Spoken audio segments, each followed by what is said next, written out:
Hi Pisces! This is Pisces Hub. Welcome to my channel. So for today's video, gagawa tayo ng daily reading for Pisces para sa araw na ito. Okay, so alamin natin kung ano mga posibleng mangyari for Pisces sa araw na napanood niya ito. Gamit ang ating tarot card po, okay? Reminder lang na ito ay general reading Pisces. So pwede pong mag-resonate sa'yo, pwede pong hindi. And this is a timeless reading. So, kahit anong araw, buwan, taon mo ito napanood. Basta tumasayo, take mo lang. Okay?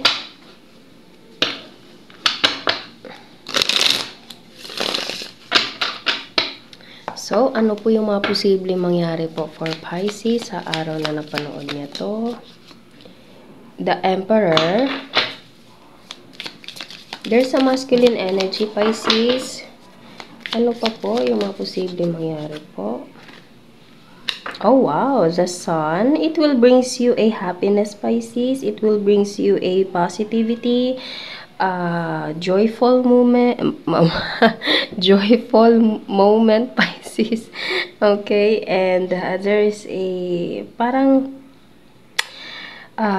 full of vibrant, okay, kumbaga maliwanag, maaliwalas, parang ganon, okay? So, it's either ito ay manggagaling kay the Emperor. This is someone na masculine energy. It's either you're dealing with this person na kumbaga, it's either meron siyang i-offer sa'yo, Pisces, or meron siyang ibibigay sa'yo. And kung ano man yun, it's either there's papipirmahan sa'yo, or merong material, merong pwede ding emotional, or anything, na magbibigay ito sa'yo ng kasiyahan. Okay? Kasi nasundan siya ng the Sun, Pisces. So maganda itong dala ng the Emperor na nandito po. Okay? So, and there's a 5 of Pentacles. Pwedeng ito ay tulong para sa pwedeng sa mga gastusin, okay, lalo na sa pinansyal. The Temperance, you are waiting for this situation, Pisces.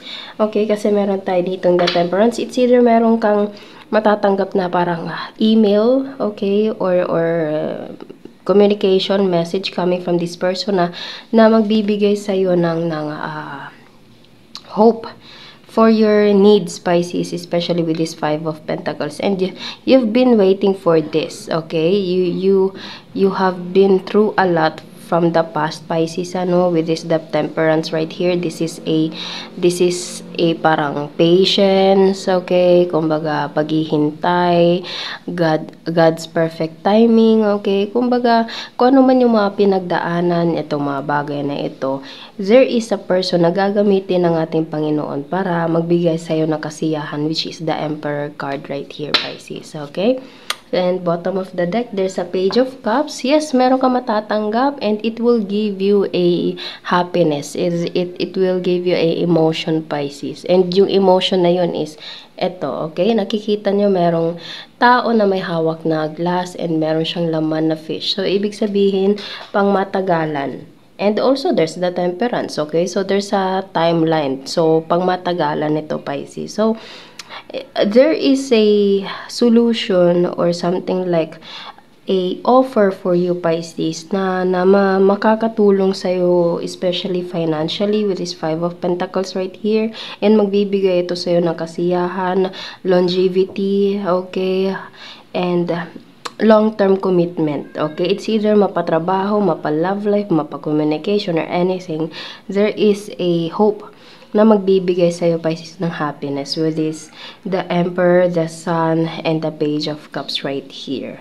Okay, so ang ganda ng ano natin ngayon. So, kuha siguro tayo ng ano ba?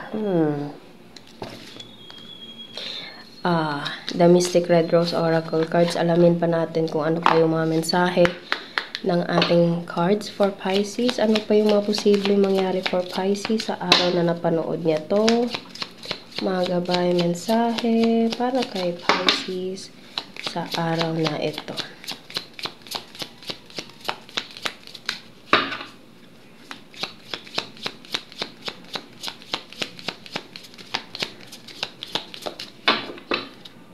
May message po ba kayo para kay Pisces sa araw na ito.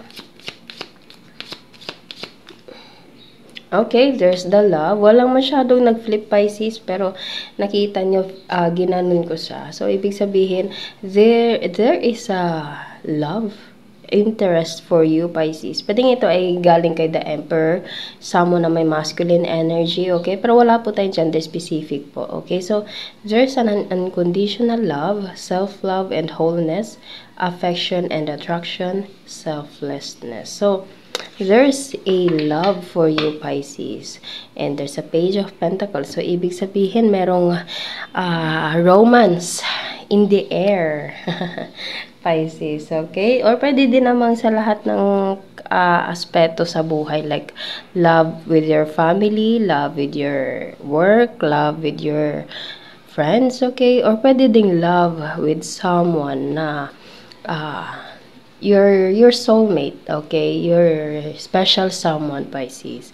Okay, so kuha tayo ng mga initials, random words, kung sino or ano po yung mga konektado for Pisces sa araw na ito. Mga initials po, there's a W.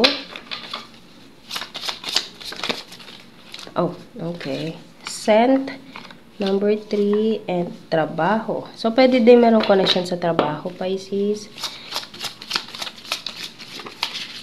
My dimples, and pwedeng itong taong to is mahilig sa pabango, okay, kasi meron tayo ditong scent. Number 3, moonlight. Okay, so yun po ang ating reading for Pisces para sa araw na ito. Naway nagustuhan nyo po. Huwag nyo po sanang kalimutan na mag-like at mag-subscribe po sa ating channel and click the bell button, Pisces, para ma-notify po kayo sa next videos na i-upload natin. Okay? So, thank you, Pisces, and God bless!